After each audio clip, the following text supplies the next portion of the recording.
ಜಿ5 ಇರುವಾಗ ನೀವು ನಿಮ್ಮ ನೆಚ್ಚಿನ ಶೋಗಳನ್ನ ಎಂದಿಗೂ ಮಿಸ್ ಮಾಡಿಕೊಳ್ಳುವುದಿಲ್ಲ. ಅದು ಸಂಪೂರ್ಣ ಉಚಿತವಾಗಿ.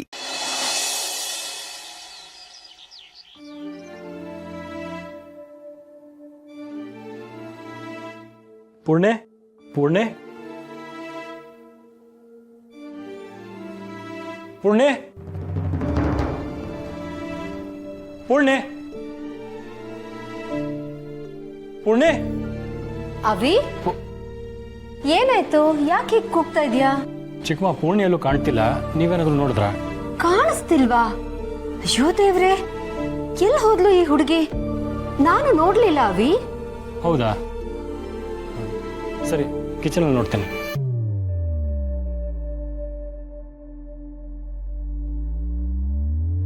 ಪೂರ್ಣೆ ಪೂರ್ಣೆ ದೀಪಿಕಾ, ನೋಡಿದ್ಯಾ ಅವಿ ಹೇಗೆ ಪೂರ್ಣಿ ಪೂರ್ಣಿ ಅಂತ ಅಲಿತಿದ್ದಾನೆ? ಇನ್ಮುಂದೆ ಹೀಗೆ ಜೀವನ ಪೂರ್ತಿ ಕೊರಗ್ತಾ ಇರ್ತಾನೆ. ಈಗ ಎಲ್ಲ ನೀನು ಅಂದ್ಕೊಂಡ ಹಾಗೆ ಆಗಿದೆ. ಪೂರ್ಣಿ ಮನೆ ಬಿಟ್ಟು ಹೋದ್ಲು. ಅವಿ ಅವಳಿಂದೆ ಹುಚ್ಚಿನ ಥರ ಅಲ್ದು ಅವನು ಮನೆ ಬಿಟ್ಟು ಹೋಗ್ತಾನೆ. ಆಗ ಈ ಮನೆಗೆ ಅಭಿನೇ ರಾಜ, ನೀನೇ ರಾಣಿ. ನೀವಿಬ್ರು ನೆಮ್ಮದಿಯಾಗಿರ್ಬೋದು.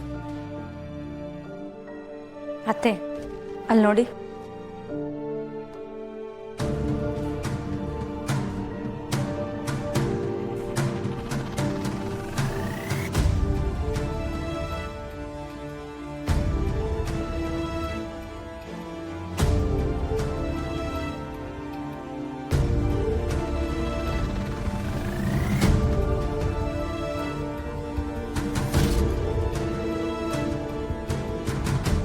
ಇವಳು ಮನೆ ಬಿಟ್ಟು ಹೋಗಿಲ್ವಾ? ನೀವು ಅನ್ಕೊಂಡಿದ್ದು ಯಾವುದೂ ಆಗಲಿಲ್ಲ ಅತ್ತೆ. ಮೋಸ್ಟ್ಲಿ ಆಗೋದು ಇಲ್ಲ ಅನಿಸುತ್ತೆ. ಈಗೇನು ಮಾಡ್ತೀರಾ?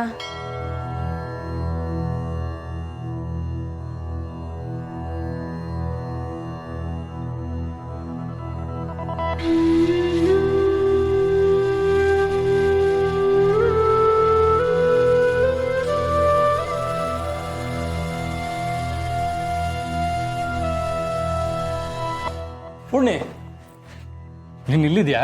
ನಿನ್ನ ಮನೆಯೆಲ್ಲ ಹುಡ್ಕಾಡ್ಬಿಟ್ಟೆ. ಹುಡ್ಕಾಡಿದ್ರ? ಯಾಕೆ? ಒಂದು ನಿಮಿಷ ನಿಮ್ಮ ಕಣ್ಣಿಗೆ ಕಾಣಲಿಲ್ಲ ಅಂದ್ರೆ ನಾನೆಲ್ಲೋ ಹೊರಟೋಗಿದ್ದೀನಿ ಅಂತನಾ? ಹಾಗಲ್ಲ ಪೂರ್ಣೆ, ಬೆಳಿಗ್ಗೆ ನಾನು ಎದ್ದಿದ ತಕ್ಷಣ ನೀನು ಕಾಫಿ ಕೊಟ್ಟು ಗುಡ್ ಮಾರ್ನಿಂಗ್ ಹೇಳ್ತೀಯ. ಆದರೆ ಇವತ್ತು ಕಾಣಲಿಲ್ವಲ್ಲ, ಅದಕ್ಕೆ. ಪ್ರತಿದಿನನೂ ನೀವು ಹೇಳೋ ಹಾಗೆ ಇರ್ಬೇಕಾ ನಾನು? ಪೂರ್ಣಿ, ಏನಾಯ್ತು ನಿನಗೆ? ಮತ್ತೆ ಯಾಕೆ ಹೀಗೆ ಮಾತಾಡ್ತಿದ್ಯಾ? ನೋಡಿ, ನಾನು ರೋಬೋಟ್ ಅಲ್ಲ.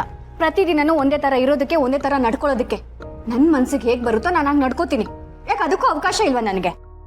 ಪೂರ್ಣೆ, ಆದರೆ ನಾನು... ಪ್ಲೀಸ್, ಈಗೇನು ನಿಮಗೆ ಕಾಫಿ ತಾನೇ ಬೇಕು? ನೀವು ಹೋಗಿರಿ, ನಾನು ತಂದ್ಕೊಡ್ತೀನಿ.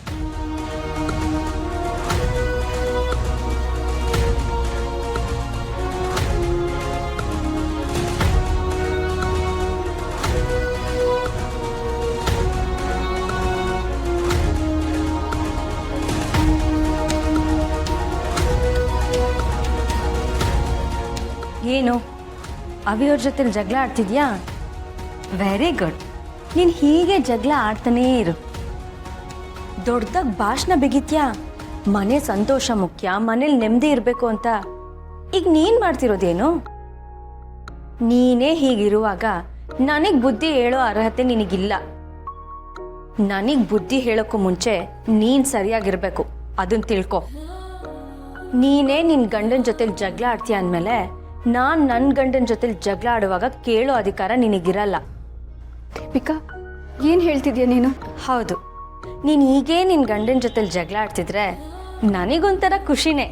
ನೀವಿಬ್ರು ಜಗಳ ಆಡೋದ್ರಿಂದ ನಂಗೊಂಥರ ಲಾಭ ಆಗುತ್ತೆ. ಯಾವಾಗಲೂ ಜಗಳ ಆಗ್ತಿರೋರ ಮಧ್ಯೆ ನಾವ್ಯಾಕೆ ಇರಬೇಕು ಅಭಿ ಅಂತ ಅಭಿನ ಈ ಮನೆಯಿಂದ ಆಚೆ ಕರ್ಕೊಂಡು ಹೋಗೋಕ್ಕೆ ನಂಗೆ ಈಸಿ ಆಗುತ್ತೆ. ನೋಡು, ಯೋಚನೆ ಮಾಡು. ಇದ್ರ ಮೇಲೂ ನೀನು ನನ್ನ ಗಂಡನ ಜೊತೆಲಿ ಜಗಳ ಆಡಬೇಕು ಅಂದರೆ ನಿನ್ನಿಷ್ಟ.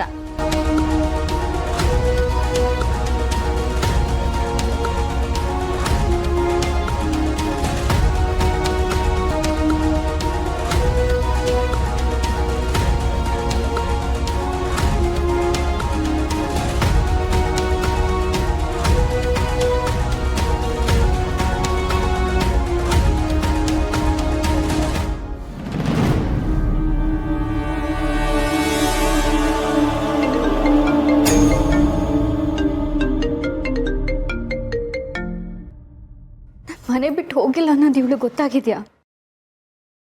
ಏನು ಹೇಳಲಿ, ಹೀಗೇನು ಮಾಡಲಿ?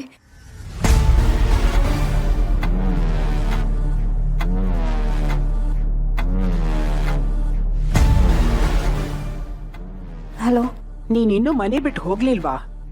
ಏನ್ ಹೇಳಿದ್ದೆ ನಾನು ನಿನ್ಗೆ? ಅದು ನಾನು ಮನೆ ಬಿಟ್ಟು ಹೊರಟಿದ್ದೆ, ಆದರೆ ಕಾರಣಗಳು ಕೊಡಬೇಡ. ಅಂತೂ ನನ್ನ ಮಾತನ್ನ ಮೀರ್ಬಿಟ್ಟೆ ಅಲ್ವಾ? ನನ್ನ ಮಾತನ್ನ ಮೀರಿದ್ರೆ ಏನಾಗತ್ತೆ ಅನ್ನೋದು ನಿನ್ಗೀಗಾಗಲೇ ಗೊತ್ತಾಗಿದೆ. ಆದರೂ ಅಷ್ಟು ಧೈರ್ಯ ಮಾಡಿದ್ಯಾ ಅಂದಮೇಲೆ ಇದ್ರ ಪರಿಣಾಮನ ನೀನು ಅನುಭವಿಸಲೇಬೇಕು. ಈ ಮನೆಯಲ್ಲಿ ಒಂದೊಂದು ಜೀವಗಳು ಹೇಗೆ ಹೋಗತ್ತೆ ಅಂತ ನೋಡ್ತಿರು. ಇಲ್ಲ, ಹಾಗೆಲ್ಲ ಹೇಳಬೇಡಿ. ದಯವಿಟ್ಟು ಮನೆಯವ್ರಿಗೆ ಯಾವ ತೊಂದರೆನೂ ಕೊಡಬೇಡಿ. ನಾನು ಮನೆ ಬಿಟ್ಟು ಹೋಗಬೇಕು ಅಂತಾನೆ ಇದ್ದೆ, ಆದರೆ ಈ ಮನೆ ಬಿಟ್ಟು ಬದುಕೋ ಶಕ್ತಿ ನನಗಿಲ್ಲ. ಹಾಗಿದ್ರೆ ತುಳಸಿನ ಅವಳ ಮಗುನ ಬಿಟ್ಟು ಬದುಕಬಹುದಲ್ವಾ? ಅವರಿಬ್ಬರನ್ನೇ ಕೊನೆ ಮಾಡಿಬಿಟ್ರೆ? ಅಯ್ಯೋ, ಅಂತ ಮಾತ್ರ ಹೇಳ್ಬೇಡಿ. ಕೈ ಮುಗಿತೀನಿ. ಇನ್ಮೇಲೆ ನೀವು ಹೇಳ್ದಂಗೆ ನಾನು ಕೇಳ್ತೀನಿ. ದಯವಿಟ್ಟು ಅವ್ರಿಗೆ ಮಾತ್ರ ಯಾವ ತೊಂದರೆನೂ ಕೊಡಬೇಡಿ. ಸರಿ, ನಿನ್ಗಿನ್ನೊಂದು ಅವಕಾಶ ಕೊಡ್ತೀನಿ. ಈ ಸಾರಿ ನೀನೇನಾದ್ರೂ ನನ್ನ ಮಾತನ್ನ ತಪ್ಪದ್ಯೋ? ಇಲ್ಲ ಇಲ್ಲ, ಹಾಗಾಗಲ್ಲ. ನಾನು ಏನು ಮಾಡಬೇಕು ಅಂತ ಹೇಳಿ. ಈ ಮನೆ ನೆಮ್ಮದಿನ ಹಾಳು ಮಾಡಬೇಕು. ನೀನ್ ನಡ್ಕೊಳ್ಳೋ ರೀತಿಯಿಂದ ನಿನ್ ಗಂಡನ್ಗೆ ನಿನ್ ಮೇಲ್ ಬೇಸರ ಆಗ್ಬೇಕು. ಅವನಾಗವನೇ ನಿನ್ನಿಂದ ದೂರ ಆಗ್ಬೇಕು. ನೀನಿರೋ ಮನೆ ಅಲ್ಲೋಲ ಕಲ್ಲೋಲ ಆಗ್ಬೇಕು. ಆ ರೀತಿ ಆಗ್ಬೇಕು ಅಂದ್ರೆ ನೀನೇನ್ ಮಾಡ್ಬೇಕು ಅಂತ ನೀನೇ ಯೋಚನೆ ಮಾಡು. ಇದೆಲ್ಲ ಕೆಲಸ ಇವತ್ತಿಂದಾನೇ ಆಗ್ಬೇಕು. ಇದೆಲ್ಲ ಆಗ್ಲಿಲ್ಲ ಅಂದ್ರೆ ನೀನು ಈ ಮನೆ ಬಿಟ್ಟು ಹೊರಟೋಗ್ಬೇಕು. ನಾನು ಹೇಳಿದ್ದು ನಿಂಗೆ ಅರ್ಥ ಆಯ್ತು ಅನ್ಕೋತೀನಿ. ಆಗ್ಲಿಲ್ಲ ಅಂದ್ರೆ ಹೇಗೆ ಅರ್ಥ ಮಾಡಿಸ್ಬೇಕು ಅಂತ ನನಗೆ ಗೊತ್ತು.